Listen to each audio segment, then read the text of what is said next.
بسم اللہ الرحمن الرحیم۔ گمنام ہیرو کے معزز ناظرین السلام علیکم۔ دوستو لائک ضرور کر دیا کریں، شکریہ۔ آئیے چلتے ہیں کہانی کی طرف۔ کوئی دوسرا ہوتا تو فوراً ہی ہاتھ پاؤں چھوڑ دیتا۔ وہ بہت ہی مضبوط اعصاب کا مالک تھا۔ ایک دروازے سے دوسرے دروازے کی طرف پہنچ کر اسے کھولنے کی ناکام کوشش کر رہا تھا۔ اسے محسوس ہو رہا تھا جیسے نصف مردہ ہے اور نصف زندہ ہے اور تھوڑی دیر میں مرنے ہی والا ہے۔ ایسے وقت آدمی خود کو قابو میں رکھ کر نہیں سکتا۔ جب دماغ کمزور ہو رہا ہو تو جسمانی قوت کام نہیں آتی، وہ تو دماغ کے تابع فرمان رہتی ہے۔ ایسے وقت آدمی یوگا کا ماہر ہو تو سانس نہیں روک سکتا۔ تنویمی عمل کے ذریعے دماغ کو لاک کیا گیا ہو تو وہ عمل بے اثر ہو جاتا ہے۔ لاک کرنے کا مطلب بھی یہی ہے کہ دماغ پوری طرح حساس رہے اور پرائی سوچ کی لہر کو محسوس کرتے ہی سانس روک لے، جبکہ غلام باقی کا دم گھٹ رہا تھا۔ ان لمحات میں اس کا دماغ ایک کتاب کی طرح ورق کھلنے لگا۔ میں زیادہ سے زیادہ معلومات حاصل کرنا چاہتا تھا لیکن وہ نڈال ہو رہا تھا، ہاتھ پاؤں ڈھیلے پڑ رہے تھے۔ اس نے آخری بار خود کو سنبھالنے کی کوشش کی، پھر جھکتے اگلی اور پچھلی سیٹوں کے درمیان لڑک گیا۔ وہ بے ہوش ہو چکا تھا۔ ایسی حالت میں مزید معلومات حاصل نہیں کی جا سکتی تھی۔ میں نے کار ڈرائیور کرنے والے سے کہا، اسے خفیہ اڈے میں پہنچانے کے بعد اچھی طرح باندھ کر رکھنا، ورنہ ہوش میں آنے کے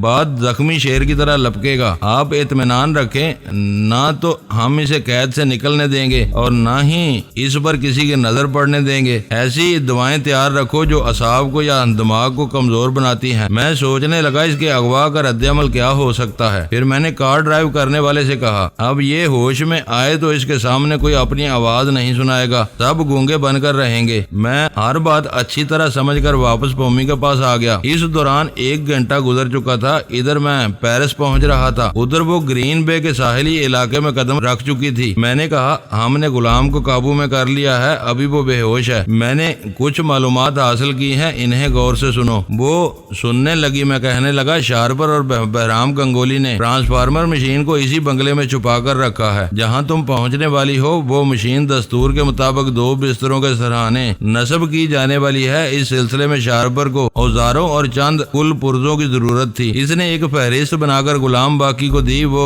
سامان خریدنے اسٹور تک آیا، ایسے ہی وقت اسے اغوا کر لیا گیا ہے، یعنی ابھی وہ مشین استعمال نہیں ہوئی ہے۔ قومی نے پوچھا، اس بنگلے میں کتنے افراد ہیں؟ وہاں شارپر، بہرام گنگولی اور ڈان فریزر رہ گئے ہیں۔ بہرام گنگولی ایک عرصے سے مجرمانہ زندگی گزار رہا ہے، اس کے بے شمار جان نثار ہوں گے۔ کیا اس نے اپنی حفاظت کے لیے کسی کو نہیں بلایا ہے؟ غلام باقی کے ڈوبتے ہوئے ذہن نے مجھے بتایا ہے وہاں کوئی غیر ضروری آدمی نہیں ہے، اور یہ بات سمجھ میں آتی ہے بہرام جب تک اپنے دماغ میں ٹیلی پیتھی کا علم منتقل نہیں کرائے گا، اپنے کسی جان نثار کی نظروں میں اس مشین کو نہیں آنے دے گا۔ خدا کا شکر ہے ابھی وہ علم شیطان گنگولی کے دماغ تک نہیں پہنچا ہے، اور اب میں پہنچنے بھی نہیں دوں گی۔ قومی، تھوڑی دیر کے لیے رابطہ ختم کر رہا ہوں، میں پیرس پہنچ چکا ہوں۔ شیخ صاحب اور رسونتی سے معلوم کروں گا اگلی فلائٹ کون سی ہے، اس کے مطابق تمہارے پاس پہنچوں گا۔ میں دماغی طور پر حاضر ہو گیا۔ تمام مسافر جہاز سے اترنے کے لیے اپنے سامان اٹھا رہے تھے۔ میں نے باتھ روم میں آ کر دروازے کو اندر سے بند کیا، پھر میک اپ صاف کرنے لگا۔ فرانسیسی حکومت کے اعلیٰ افسران رسونتی کے ساتھ آئے ہوئے تھے۔ انہیں معلوم تھا میں پہنچنے والا ہوں، لہذا میک اپ تو کیا کسی پاسپورٹ اور ویزا کی بھی ضرورت نہیں تھی۔ جب میں باتھ روم سے باہر آیا تو مسافر جا چکے تھے۔ ایک ایئر ہوسٹس مجھے تعجب سے دیکھنے لگی۔ میں اپنا بیگ اٹھا کر جانے لگا۔ اس نے پوچھا، مسٹر کیا آپ وہی ہیں جو اس سیٹ پر تھے؟ میں نے اپنا پاسپورٹ اسے دیتے ہوئے کہا، دیکھ لو میں وہی ہوں۔ پاسپورٹ پر میری وہ تصویر تھی جس کا میک اپ اتر چکا تھا۔ میں نے مسکراتے ہوئے کہا، ایئرپورٹ میں انٹیلیجنس کے آدمی ضرور ہوں گے، تم چاہو تو میرے خلاف رپورٹ کر سکتی ہو۔ اس نے پاسپورٹ واپس کرتے ہوئے کہا، تم خود پھنسو گے، یہاں تصویر کچھ اور ہے، تم کچھ اور ہو، کیا میرے پھنسنے کا تماشا نہیں دیکھو گی؟ چلو ساتھ چلتے ہیں۔ وہ میرے ساتھ ہو گئی۔ ہم طیارے سے باہر آئے۔ اس نے کہا، میں نے ایسا دلیر مجرم نہیں دیکھا، اب تمہارا انجام دیکھوں گی۔ جب ہم عمارت کے اس حصے میں آئے جہاں داخل ہونے سے پہلے ہر مسافر کو چیک کیا جاتا تھا تو وہ ٹھٹک گئی۔ وہاں فرانسیسی حکومت کے بڑے بڑے افسران کھڑے ہوئے تھے۔ رسونتی مجھے دیکھتے ہی دوڑتی ہوئی آئی۔ دوسرے افسران میرے پاس آ کر مجھ سے مصافحہ کر رہے تھے۔ ایئر ہوسٹس حیرانی سے منہ کھولے مجھے تک رہی تھی۔ دوسروں کی کی زبان سے فرحات علی تیمور کا نام سن کر پیچھے ہٹ گئی تھی، چپ چاپ وہاں سے جا رہی تھی۔ ایک اعلیٰ افسر نے کہا، جناب ہم سوچ بھی نہیں سکتے تھے کہ آپ اپنے اصل روپ میں تشریف لائیں گے۔ ہم نے آپ کی آمد کو راز میں رکھنے کا مکمل انتظام کر رکھا ہے۔ بابا فرید واسطی مرحوم کے ادارے کو فرانسیسی حکومت کی سرپرستی حاصل تھی، پھر میں نے اپنی خیال خوانی کے ذریعے اس حکومت کے ساتھ اس قدر تعاون کیا تھا کہ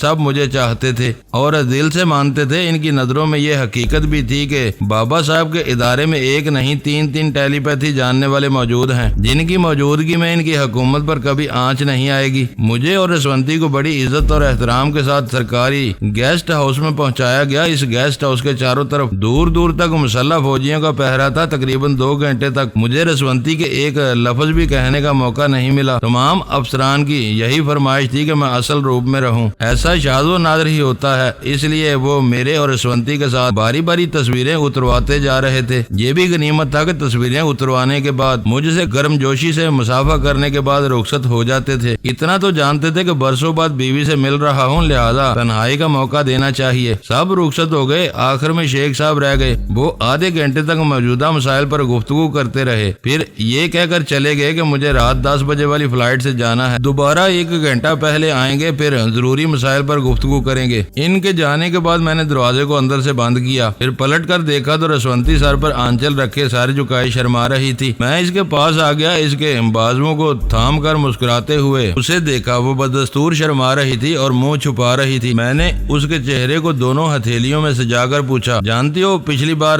ہم کب ملے تھے؟ وہ چپ رہی۔ میں نے کہا، ہم اس وقت ملے تھے جب تم ننھی سی بچی تھی اور فیڈر سے دودھ پیا کرتی تھی۔ وہ منہ چھپا کر ہنسنے لگی۔ بات سچ تھی، دشمنوں نے پہلے کوما میں رکھا تھا، پھر کوما سے نکال کر اس کا برین واش کیا تھا، اسے ایک ننھی سی بچی بنا دیا تھا۔ وہ عجیب و غریب حالات تھے۔ میرے سامنے میری بھرپور جوان بیوی تھی، مگر ذہنی طور پر ننھی سی بچی تھی۔ میں اسے ساتھ لیے برازیل کے جنگلوں میں بھٹکتا رہا تھا۔ بڑے متضاد حالات تھے، کبھی شوہر کی حیثیت سے اسے دیکھتا تھا اور کبھی ننھی سی بچی کو آغوش میں لے کر تھپک کر سلا دیتا تھا۔ میں نے اس کے چہرے کو ہتھیلیوں کے گلدان میں سجا کر کہا، اب تم بچی نہیں ہو، لیکن یہ تمہارے ساتھ بڑی ٹریجڈی رہی۔ ان دنوں تم اپنے ہوش و حواس میں نہیں تھی، ایک بچی کی طرح زندگی گزار رہی تھی، ان حالات میں ماں بننے والی تھی۔ یہ کتنا بڑا المیہ تھا، تم شوہر کی محبت کو، اس کے رشتے کو، اس کے تعلق کو نہ سمجھ سکی، تم ماں بن رہی تھی، تب بھی تمہیں اس بات کا ہوش نہیں تھا کہ ماں کیا ہوتی ہے اور اس کی کوکھ سے جنم لینے والا بچہ کیسا ہوتا ہے۔ اس کی آنکھوں میں آنسو آ گئے۔ میں نے اسے محبت بھرے بازوؤں میں چھپا لیا۔ وہ کہنے لگی، میں جانتی ہوں منجالی، جب سے تمہاری زندگی میں آئی ہے تم زہر بن گئے ہو، آئندہ کبھی باپ نہیں بن سکو گے۔ میں اس لیے دوسری بار ماں نہ بن سکی۔ میں اللہ تعالیٰ سے دعا مانگتی ہوں، ہمارا ایک ہی بیٹا کافی ہے، اس پر کوئی آنچ نہ آئے۔ میں نے کہا، اللہ نے چاہا تو کل ہمارا پارس تمہاری گود میں ہوگا۔ جب میں امریکہ سے واپس آؤں گا تو ہم میاں بیوی اپنے بچے کے ساتھ بہت اچھا وقت گزاریں گے، خواہ وہ اچھا وقت کچھ دنوں کے لیے ہی صحیح، مگر وعدہ کرتا ہوں ہم کچھ دنوں تک ساتھ رہیں گے، اپنے بچے کو بھرپور محبت دیتے رہیں گے اور ساری مصروفیات کو بلا دیں گے۔ ہم نے ان لمحات میں خود کو بلا دیا۔ ان لمحات میں انکشاف ہوتا ہے کہ بیوی کیا ہے۔ بیوی ہماری نسل کا بوجھ اٹھانے والی ایک عظیم بار بردار عورت ہوتی ہے۔ موت ہمیں ٹالتی ہے، بیوی ہمارے بچے کو جنم دیتی ہے، دے کر موت کے بعد بھی ہمیں زندہ رکھتی ہے۔ یہ موت کی شکست ہے کہ وہ ہماری بیوی کے سامنے ہمیں مار نہیں سکتی۔ خون سے زیادہ دودھ کی اہمیت ہے۔ خون تو عورت میں بھی ہوتا ہے، مرد میں بھی ہوتا ہے۔ دنیا تو وہ چاہیے جو کوئی نہ دے سکے، اور بیوی ہمارے بچوں کو یہی نایاب دودھ دیتی ہے جو بازار میں نہیں ملتا، اور اگر ملتا ہے تو آئندہ نسلوں کی جسمانی اور دماغی صحت مشکوک کر دیتا ہے۔ بیوی وہ ہے جو رسونتی کی طرح اپنے دھرم کے لیے لڑتی ہے اور لڑتے لڑتے ہمارے مذہب کی طرف جھک جاتی ہے۔ قدرت نے تمام عورتوں کے رشتوں کے مقابلے میں بیوی کو زیادہ جھکنا سکھایا ہے، اس لیے وہ جھکتے جھکتے ایمان کے سامنے سجدہ ریز ہو جاتی ہے۔ وہ نہیں سوچتی اس کا دھرم کیا تھا، وہ نہیں سوچتی اس کی انا اور خودداری کیا تھی، وہ نہیں سوچتی سماج میں اس کا مان مرتبہ کیا تھا۔ وہ صرف اپنے مرد کے لیے فنا ہو جانا جانتی ہے۔ بعد میں انکشاف ہوتا ہے کہ فنا ہونے کے بعد بھی زندہ ہے۔ اولاد جوان ہو کر باپ کا صرف نام لیتی ہے، مگر ماں کی عظمت کو سلام کرتی ہے۔ اس کا جیتا جاگتا ثبوت یہ ہے کہ آپ کسی بھی شہر کے رکشے اور ٹیکسیوں کے پیچھے دیکھ لیں، وہاں لکھا ہوا ہوگا ماں کی دعا۔ کبھی آپ نے باپ کی دعا لکھا ہوا نہیں دیکھا ہوگا۔ گویا عورت بیوی بن کر فنا ہوتی ہے اور ماں بن کر امر ہو جاتی ہے۔ رسونتی میرے سامنے سب کچھ بھول گئی تھی، جیسے ہوش و ہوا سے بیگانی ہو گئی تھی۔ اس نے ان لمحات میں پارس کو بھی یاد نہیں کیا اور شاید اس لیے اولاد کو یاد نہیں کرتی کہ اولاد والا پاس ہی ہوتا ہے۔ وہ بھرپور اعتماد کرتی ہے جب تک تقدیر مہربان ہے، جب تک باپ اپنے بچوں کا نگہبان ہے تب تک بچے کا نصیب اپنے تیور نہیں بدلے گا۔ وہ پارس کے سلسلے میں مطمئن تھی۔ اس وقت تک اس کی پلاسٹک سرجری ہو چکی تھی، اس نے ٹیپو کا روپ اختیار کر لیا تھا۔ پھر آلا بی بی اس کی حفاظت کے لیے موجود تھی اور کسی بھی لمحے ہم دونوں اپنے بچے کے پاس پہنچ سکتے تھے، اسی لیے رسونتی صرف میری ذات میں گم ہو گئی تھی۔ رات کے 8 بجنے لگے، رسونتی اداس ہونے لگی، میری روانگی کا وقت قریب آتا جا رہا تھا۔ ہم نے غسل وغیرہ سے فارغ ہو کر لباس تبدیل کیا، اسی وقت جناب شیخ الفارس تشریف لائے۔ وہ ایک قاضی صاحب کے ساتھ بیٹھے ہوئے تھے۔ انہوں نے کہا میرا خیال ہے تم دونوں پاک صاف ہو، وضو کر سکتے ہو اور سجدہ شکر ادا کر سکتے ہو، لہذا میں قاضی صاحب کو لے آیا ہوں۔ رسونتی نے اسلام قبول کر لیا ہے، تم دونوں کا دوبارہ نکاح پڑھایا جائے گا۔ رسونتی مارے خوشی کے بے حال ہو گئی، فوراً ہی پلٹ کر تیزی سے چلتی ہوئی باتھ روم میں گئی اور وضو کرنے لگی۔ میں نے بھی جا کر وضو کیا۔ پھر 5 منٹ کے بعد ہم دونوں قاضی صاحب کے سامنے سر جھکائے بیٹھے ہوئے تھے۔ رسونتی گھونگھٹ میں چھپی ہوئی تھی، وہ نکاح پڑھا رہے تھے اور ہم نکاح قبول کر رہے تھے۔ 8:30 بجے ہم مذہبی اور قانونی طور پر از سر نو میاں بیوی بن گئے۔ قاضی صاحب رخصت ہو گئے۔ جناب شیخ الفارس نے میرے شانے پر ہاتھ رکھ کر کہا فرہاد میں نے کہا تھا فلائٹ کے 1 گھنٹہ پہلے آؤں گا اور ضروری مسائل پر گفتگو کروں گا۔ مسائل کچھ نہیں ہے، تم سب سے اپنے اپنے مسائل سے بخوبی نمٹ سکتے ہو۔ میرا مقصد یہی تھا کہ میں تم دونوں کا باقاعدہ نکاح پڑھوا دوں تاکہ روز محشر خدا کے سامنے جواب دہ ہونا پڑے تو مجھے شرمندگی نہ ہو۔ میں نے اپنا فرض ادا کر دیا، میرے تمام دعائیں تم دونوں کے ساتھ ہیں۔ وہ ہم سے رخصت ہو گئے۔ ان کے جانے کے بعد میں نے دروازے کو اندر سے بند کیا۔ رسونتی دونوں ہاتھوں سے منہ ڈانپ کر رونے لگی۔ میں نے حیرانی سے پوچھا کیا بات ہے؟ آج صحیح معنوں میں ہمارا نکاح ہوا ہے، آج ہم ایک دوسرے کے شریک حیات ہیں، لیکن یہ کیسی شادی ہے، کیسا نکاح ہے کہ ہم سہاگ رات نہیں گزار سکتے؟ تمہاری روانگی کا وقت ہو چکا ہے۔ اس کی آنسو بھری فریاد سن کر میرا دل دکھنے لگا۔ میں نے کہا نہیں میری جان، ہم سہاگ رات گزاریں گے خواہ قیامت آ جائے۔ جس شریک حیات نے مجھے پارس جیسا بیٹا دیا، میں اس کے دل میں کوئی حسرت نہیں رہنے دوں گا، بس چند لمحوں تک انتظار کرو۔ میں نے فرانسیسی حکومت سے باری باری رابطہ قائم کیا، ان سے کہا میں فرہاد علی تیمور آپ لوگوں سے مخاطب ہوں اور پوچھ رہا ہوں اگر میری خاطر طیارہ 2-4 گھنٹے لیٹ ہو جائے تو کیا فرق پڑے گا؟ ہر عہدے دار نے یہی جواب دیا کوئی فرق نہیں پڑے گا، آپ کے لیے تو جان حاضر ہے، آپ جس طیارے میں سفر کرنے والے ہیں وہ ہمارا اپنا طیارہ ہے، ہم اعلان کر دیں گے اس میں کوئی خامی پیدا ہو گئی ہے، اسے درست کیا جا رہا ہے تاکہ مسافروں کو سفر کے دوران کوئی نقصان نہ پہنچے۔ تمام افسروں نے یہی جواب دیا کوئی مسافر اعتراض نہیں کرے گا، ہر مسافر کو اپنی زندگی عزیز ہوتی ہے، وہ یہی چاہے گا کہ سفر سے پہلے ہی طیارے کو اچھی طرح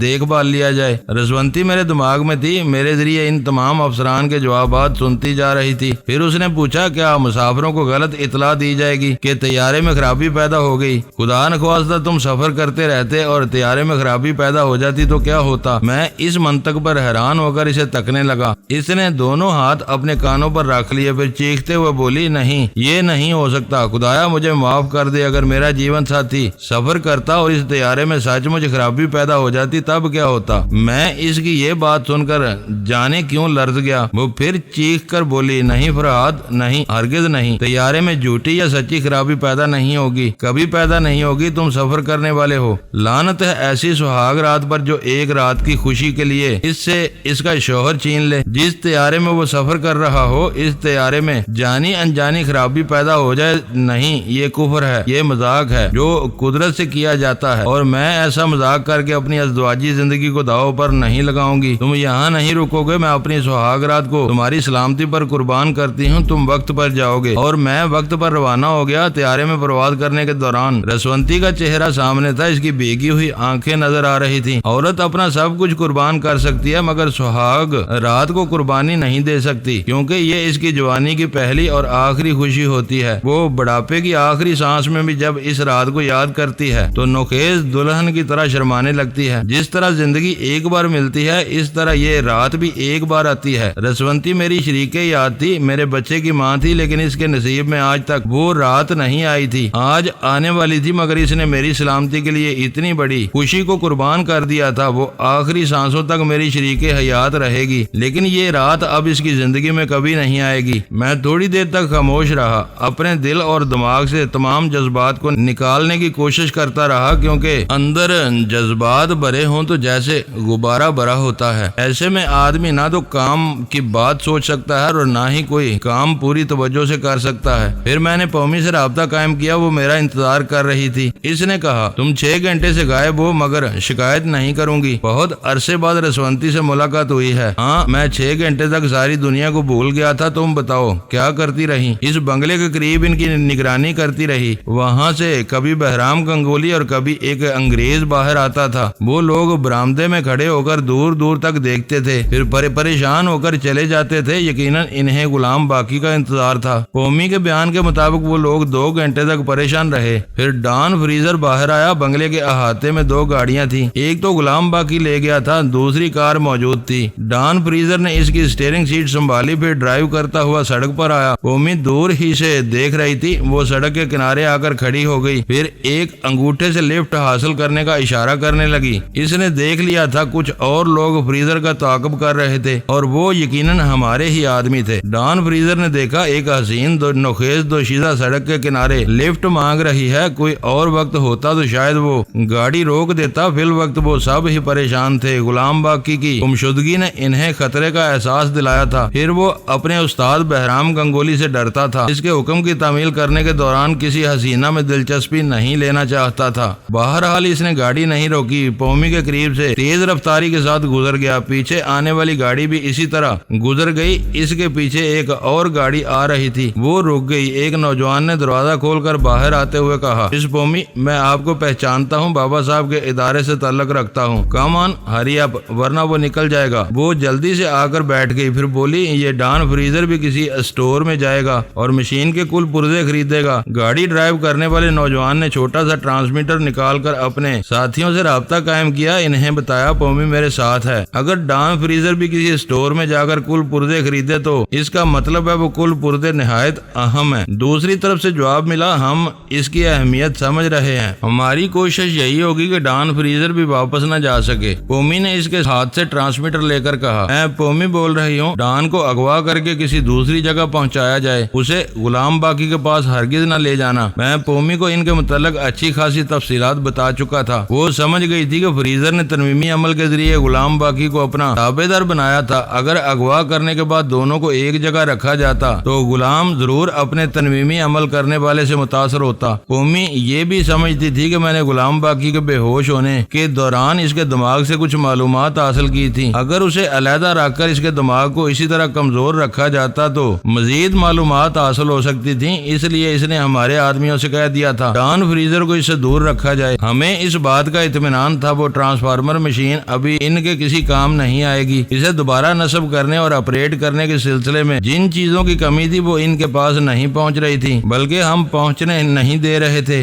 بہرام گنگولی کو ٹیلی پیتھی کے علم سے محروم رکھنے کا فی الحال یہی ایک طریقہ تھا۔ ڈان فریزر نے ایک اسٹور کے سامنے جا کر گاڑی روکی، پھر گاڑی سے اتر کر اسٹور کی طرف جانا چاہتا تھا، اسی وقت تعاقب کرنے والوں میں سے ایک نے آگے بڑھ کر کہا، ہیلو مسٹر، تم جو سامان خریدنے جا رہے ہو وہ ہمارے پاس موجود ہے۔ فریزر نے اسے گھور کر پوچھا، کیا مطلب؟ تم کیسے جانتے ہو میں کیا خریدنے جا رہا ہوں؟ تم سے پہلے بھی ایک خریدار آیا تھا، ہم نے اس کی جیب کے پہیے سے ہوا نکال دی، اسے اپنے ساتھ جانے پر مجبور کر دیا۔ فریزر نے پریشان ہو کر پوچھا، تم یہ کہنا چاہتے ہو کہ تم مجھے بھی مجبور کرو گے؟ راضی خوشی چلو گے تو مجبور نہیں کیا جائے گا۔ تم دیکھ رہے ہو میرا ہاتھ کوٹ کی جیب میں ہے، حالانکہ اتنی سردی نہیں پڑ رہی ہے، پھر بھی ریوالور کو چھپا کر رکھنے کے لیے ہاتھ کو جیب میں رکھنا ہی پڑتا ہے۔ وہ سہم کر کوٹ کی جیب کی طرف دیکھنے لگا، اسے مجبور کرنے والا کہہ رہا تھا، کیا یہ بتانا ضروری ہے کہ ریوالور کا رخ تمہاری طرف ہے؟ وہ تھوک نکلنے لگا، آس پاس دیکھتا بھی جا رہا تھا۔ فٹ پاتھ پر اکا دکا راہگیر نظر آ رہے تھے، ایک آدھ قریب سے بھی گزر رہا تھا، مگر گزرنے والا یہ کیسے جان سکتا تھا کہ کس کی جیب میں ریوالور ہے اور تنویمی عمل کرنے والا ڈان فریزر موت کے سامنے کھڑا ہے۔ وہ مجبور ہو گیا، اس کے اشارے پر آگے بڑھتا ہوا ایک کار کے پاس پہنچا، اس کے لیے پچھلی سیٹ کا دروازہ کھولا گیا، سیٹ پر پہلے ہی ایک شخص بیٹھا ہوا تھا، اس نے ہاتھ پکڑ کر اندر کھینچ لیا، ریوالور والا بھی اس کے پاس آ کر بیٹھ گیا، دروازہ بند ہوا، پھر گاڑی آگے چل پڑی، اسے آبادی سے ذرا دور ایک چھوٹے سے مکان میں لایا گیا، ایک کمرے میں تنہا چھوڑ دیا گیا۔ وہ چاروں طرف گھوم گھوم کر دیکھنے لگا، فرار کا راستہ نہیں تھا، ایک ہی دروازہ تھا جو اب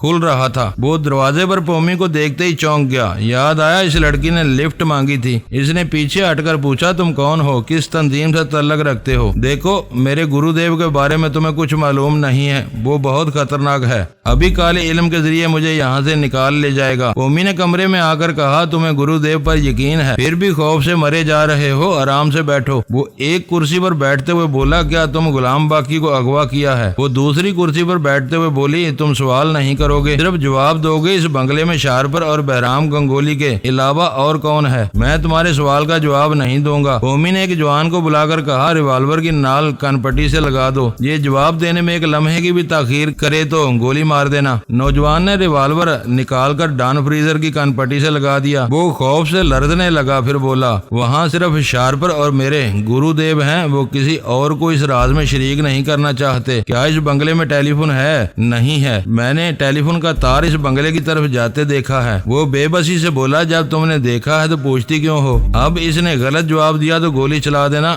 ہاں تو مسٹر فریزر جواب دو، کیا شارپر نے تمہیں اس مشین کو آپریٹ کرنا سکھایا ہے؟ نہیں، شارپر یہ کہہ رہا تھا کہ غلام باقی ایک بار مشین آپریٹ کر چکا ہے، اگر وہ تنویمی عمل کے زیر اثر تھا اسے اچھی طرح یاد نہیں ہے، لیکن وہ دوبارہ بتایا جائے گا تو یاد آ جائے گا۔ اب غلام باقی وہاں نہیں رہا۔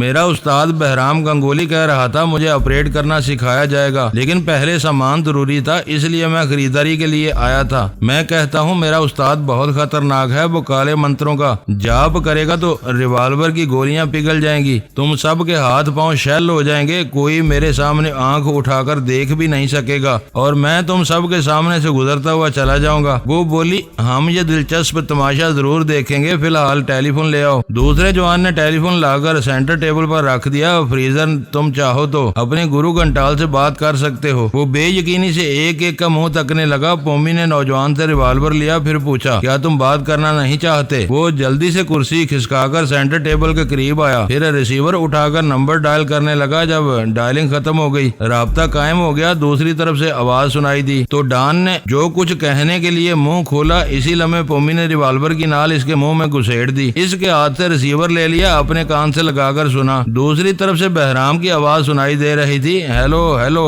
ہو از دیئر؟ ڈان فریزر کیا تم ہو؟ پومی نے کہا تمہارے شاگرد کے منہ میں ریوالور کی نال گھسی ہوئی ہے، کم وقت نکل نہیں رہی ہے۔ بہرام گنگولی نے گرج کر پوچھا تم کون ہو؟ میں موت ہوں اور تمہارے کان میں سرگوشی کر رہی ہوں، غور سے سنو، اس بنگلے میں تم دو رہ گئے ہو اور دونوں کی زندگی تھوڑی سی رہ گئی ہے، جب تک باہر نہیں نکلو گے زندہ رہو گے، باہر نکلتے ہی اپنے غلام اور شاگرد کی طرح لاپتہ ہو جاؤ گے، اور لاپتہ اسے کہتے ہیں جس کا اس دنیا میں پتہ نہ چلے۔ دوسری طرف سے گھرا کر پوچھا گیا کیا تم کسی تنظیم سے تعلق رکھتی ہو؟ کیا تمہاری تنظیم میں کوئی مرد نہیں ہے؟ سنا ہے تم پاؤں زمین پر مارتے ہو تو زمین دھنس جاتی ہے، میری تنظیم میں جو مرد ہے اس کا نام سنو گے تو پاؤں مارنے سے پہلے ہی دھنس جاؤ گے۔ کیوں ڈینگے مار رہی ہو؟ بتاؤ تم کون ہو، تمہارا سرگنا کون ہے؟ یہ کوئی بدماشوں کی ٹولی نہیں ہے کہ سرگنا کا لفظ استعمال کیا جائے۔ بائی دی وے تم مجبور ہو اور مجبور سوال نہیں کرتے، صرف جواب دیتے ہیں۔ بولو مشین کے سلسلے میں کیا سمجھوتا کرتے ہو؟ ایسی مشین؟ تم کس مشین کی بات کر رہی ہو؟ خواہ مخواہ انجان بن کر وقت ضائع مت کرو، اس مشین پر تم لوگوں کا سایہ بھی نہیں پڑ سکے گا۔ تم سمجھتی ہو میرے دو آدمیوں کو یرغمال بنا کر مجبور کر دو گی؟ میں انہیں کتوں کی موت مرنے کے لیے چھوڑ دوں گا۔ یہ مشین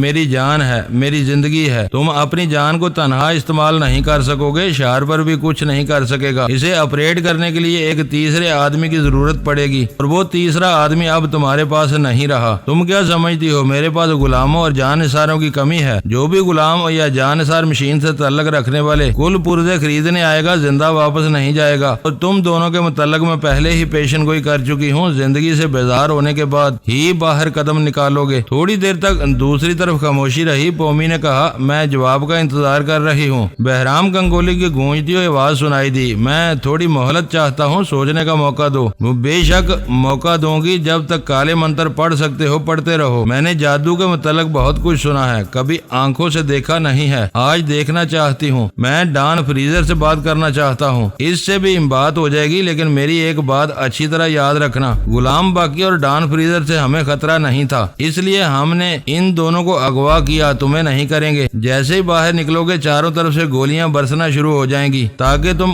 غیر معمولی جسمانی قوتوں کا مظاہرہ نہ کر سکو اور نہ ہی کسی اور